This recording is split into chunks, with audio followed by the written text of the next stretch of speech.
Assalamu alaikum wa rahmatullahi wa barakatuh. Brothers and sisters, welcome to another episode of the LDM show. So today we're brother Hamzah, inshallah. Assalamu alaikum, bro. Assalamu alaikum. And we're going to be talking about the problem of evil, inshallah. So let's take it away, bro. What is the problem of evil? Well, the problem of evil can be summarized in the following way. That there is a good, all-powerful God. Okay. There's too much evil, too much suffering. Therefore, there can't be a good, all-powerful God. That's the summary, the logical summary of the problem of evil. Seems rational on the surface, right? Well, it seems emotional on the surface, Okay. definitely. Right. But our job is not to be emotional. Yes. Our job is to be thinkers. As Allah says in the Quran, أَفَلَا تَعْقِلُونَ. Do you not use your intellect? Do you not use your brain, your intellectual capacities? So when we scratch the surface, we see actually it's a joke of an argument, I personally feel. The first thing I'd like to say is that if they claim that God can't exist because there's too much evil and suffering, then we could switch it around and say, well, fine. Let's accept for a moment that since there is too much evil and suffering in the world, then you can say a good, all-powerful God probably doesn't exist. Okay. I'll give you that as an argument. But if that's the case, then your philosophical method in coming to the conclusion that a good, all-powerful God can't exist, that philosophical method must now turn you to believe in God because of the design argument. Why? Because why do we believe in design? Because looking around the world, it's highly unlikely a cosmic designer doesn't exist. Do you see? It's highly likely a cosmic designer is in existence and did design this whole universe.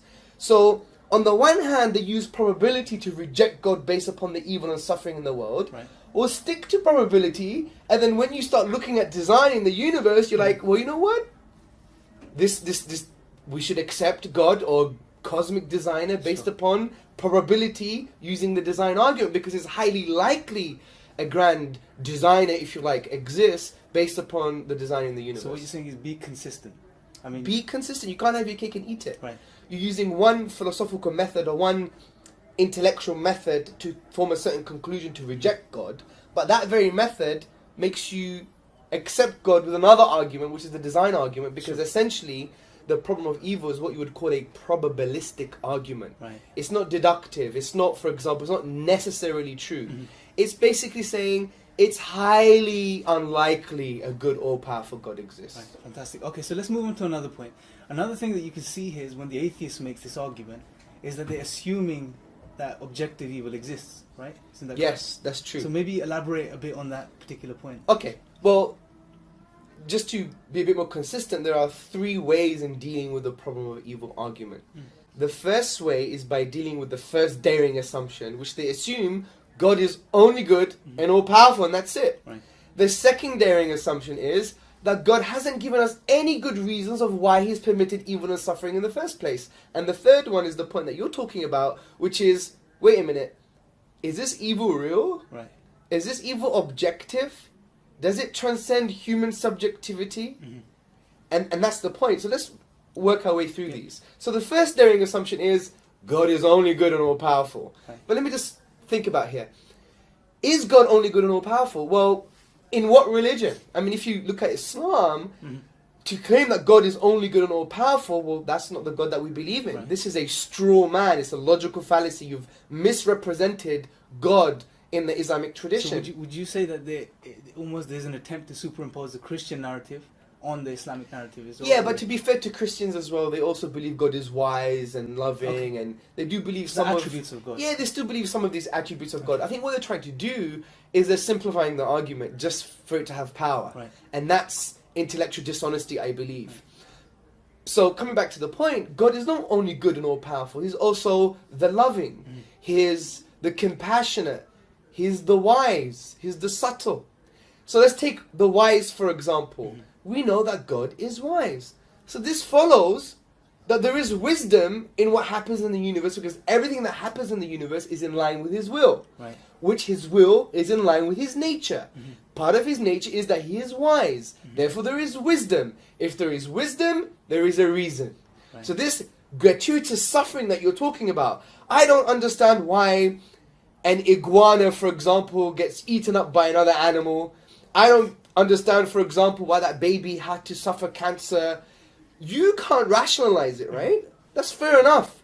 But just because you can't see the wisdom, it doesn't mean the wisdom is not there. That's another logical fallacy. It's called argumentum ad ignorantium. You're arguing from ignorance, right? So what we believe is that God is the wise. So his wisdom is bigger than our wisdom, right? Greater than our wisdom. The way I like to put it is this way. We have the pixel, God has the picture.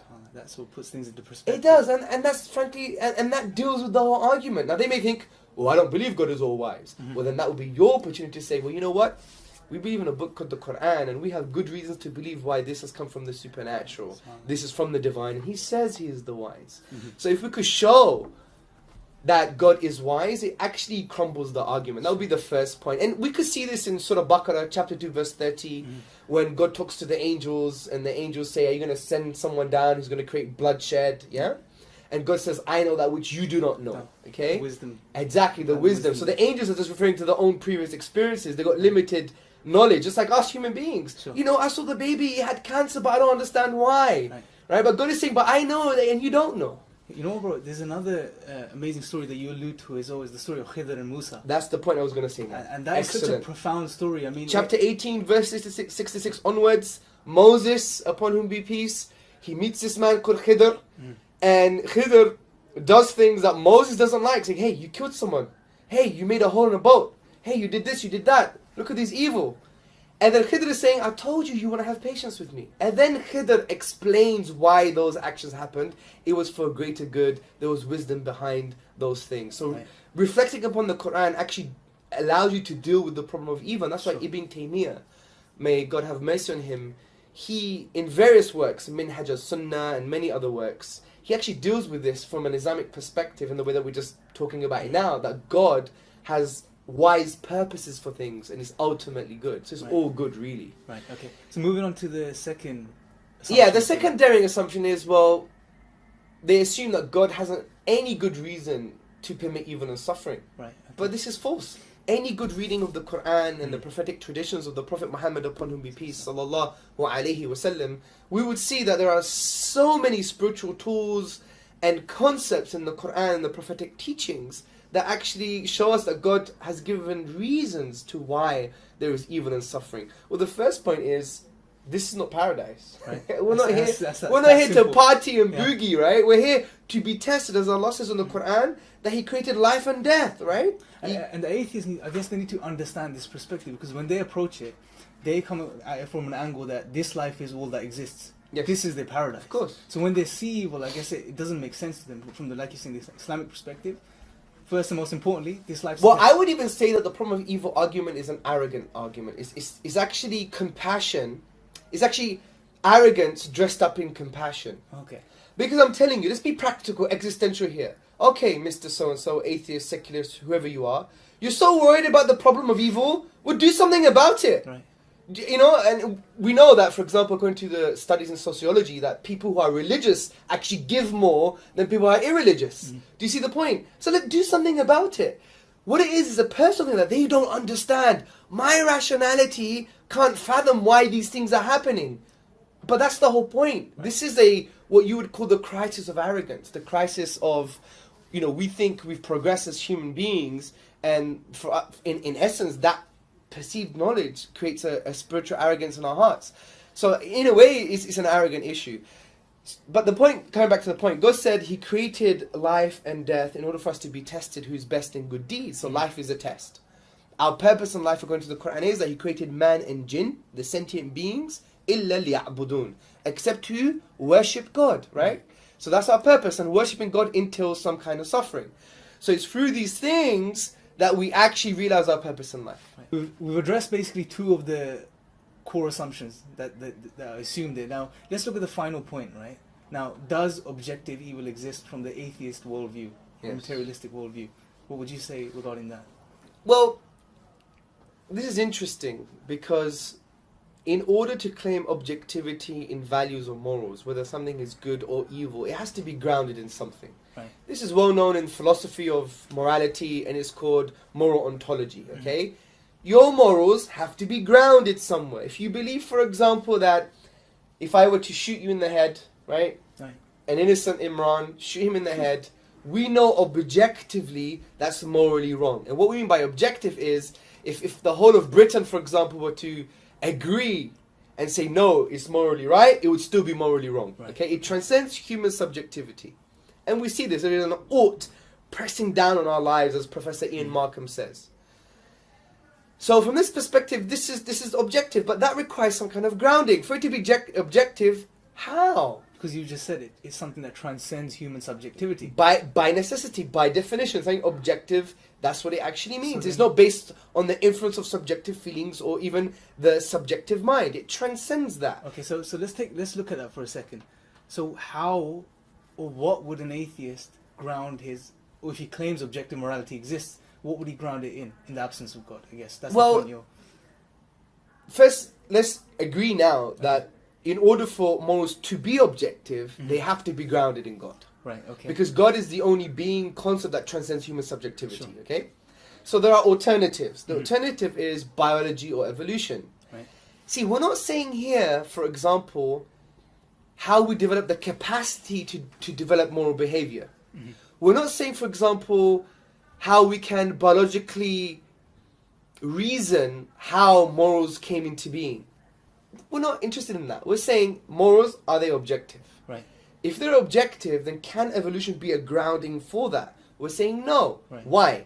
Because evolution is, in a nutshell, a process over a lengthy period of time, and it's based on inevitable changes, based on maybe social and biological changes. So Sure. if those changes happen, then morals, one, lose their meaning, because, for example, love thy neighbor as thyself, as Professor Michael Rule says from the University of Guelph, is no different than picking your nose at a dinner table. It's social convention. It's just evolved. This is part of our social biological rearing from that perspective. So they lose meaning. And they're not objective because they're subject to changes, biological and social changes. Right. And that's why even Darwin, he wrote this in the 19th century. He basically, and I'm paraphrasing, that if we were to be reared like the beehives, we would think that it's okay to kill our fertile daughters. So that doesn't make sense. Of course, you're not going to accept No, that. of course not. But some atheists who I respect, I'll take my hat off to, what's his name? His book is here somewhere. It's, there you go. J. Mackey, the late J. Mackey, Ethics. On his first page, what does he say? What does he say? Read it. There are no objective values. There are no objective values because he followed through concerning his moral view, his atheism. Now, you have the likes of Richard Dawkins and Sam Harris and all these interesting human beings. They basically come with this rhetoric, and for me, it's what you would call sentimentalism. They're just being sentimental about the whole thing. You know, because if they do believe in a naturalistic paradigm, we're just nature, we're just atoms, and we're just molecules, then if we're just matter, then it doesn't really matter. Sure. Why are you being sentimental about certain things? Right, so to conclude, just to sum up what you're basically Well, saying. yeah, well, it can't be evolution biology. Right. The other option is society, right? Human beings coming together as a social consensus and saying, this is objective. Sure. Well, we know that's problematic straight away. Look at all different cultures that have agreed on something that is morally wrong. Yes. Take Nazi Germany in the 1940s, Sure. for example. They said it's morally okay to kill innocent human beings, namely the Jews, right? And we know that's objectively morally wrong. So society can't be the basis for objective morals. Sure. There is a final one that they try to wiggle their way through. It's called moral realism. Right. And moral realism is basically saying, you know what? Morals are objective because they are. Okay. But then we could, well, you can't have your cake and eat Yeah. it. Then I could say, the Quran is from God because it just is. yeah. And the Prophet Muhammad, upon whom he peace, is the final prophet because he just is. Yeah. That's not intellectual activity, that's a cop-out in my opinion. So, okay, to sum up things, so Therefore, Yep. if morality is, if good or evil can only be objective with the existence of God, because he grounds objective morals and objective good and evil because he's the only concept that transcends human subjectivity, therefore, the person who claims the problem of evil, in his claim, assumes God but rejects him at the same time. Sure. Because to say this is evil and suffering, objectively, you have to accept God in the you have to have God for that to be objectively evil and suffering. Sure. But you're using evil and suffering to reject God in the first place, but you need it for that to exist in the first place. Right, so it doesn't make sense from any angle, really. Nah, they're very silly. Sure.